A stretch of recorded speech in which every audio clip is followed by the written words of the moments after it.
بسم اللہ الرحمن الرحیم۔ حضرت محمد صلی اللہ علیہ وآلہ وسلم نے فرمایا، جس نے وضو کرنے سے پہلے کلمہ پڑھ لیا اور اللہ تعالیٰ وضو کے ہر قطرے پر ایک فرشتہ کھڑا کر دے گا جو قیامت تک کلمہ پڑھتا رہے گا، جس کا ثواب کلمہ پڑھنے والے کو اور سب کو بتانے والے کو قیامت تک ملتا رہے گا۔ رسول اللہ صلی اللہ علیہ وآلہ وسلم نے ارشاد فرمایا، جب اللہ کسی بندے کو پسند کرتا ہے تو اس پر خوب آزمائش ڈالتا ہے۔ رسول اللہ صلی اللہ علیہ وآلہ وسلم نے ارشاد فرمایا، بے شک آدمی گناہوں کی وجہ سے رزق سے محروم کر دیا جاتا ہے۔ رسول اللہ صلی اللہ علیہ وآلہ وسلم نے فرمایا، کیا میں تمہیں جہنمی لوگوں کے بارے میں نہ بتاؤں؟ ہر سخت مزاج، بد اخلاق اور تکبر کرنے والا جہنمی ہے۔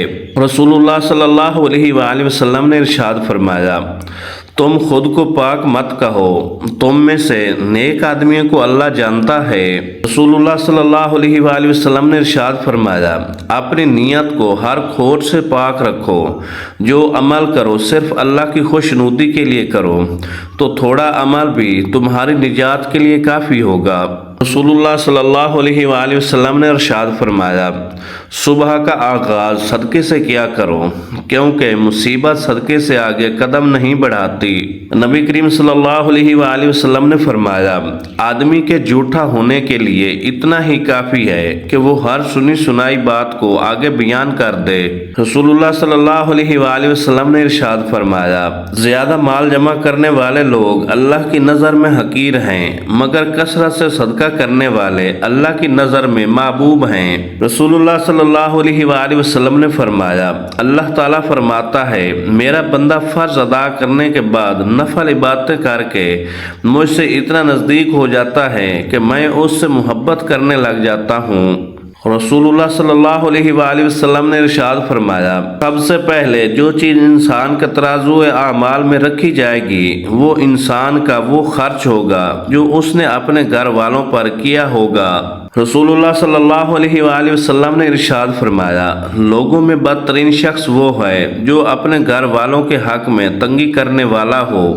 رسول اللہ صلی اللہ علیہ وآلہ وسلم نے ارشاد فرمایا، اللہ تعالیٰ کے لیے بعض لوگ ایسے ہیں جیسے کسی کے گھر کے خاص لوگ ہوتے ہیں۔ صحابہ نے عرض کیا، وہ کون لوگ ہیں؟ ارشاد فرمایا، قرآن شریف والے، کہ وہ اللہ والے اور اس کے خاص لوگ ہیں۔ اللہ تعالیٰ کے ذکر کے سوا زیادہ گفتگو نہ کرو، کیونکہ اللہ تعالیٰ کے ذکر کے بغیر زیادہ کلام کرنا دل کی سختی کا باعث ہے۔ سخت دل آدمی اللہ تعالیٰ سے بہت دور ہوتا ہے۔ رسول اللہ صلی اللہ علیہ وآلہ وسلم نے ارشاد فرمایا، جو درجہ خاموشی کی وجہ سے انسان کو ملتا ہے وہ 60 برس کی نفل عبادت سے بہتر ہے۔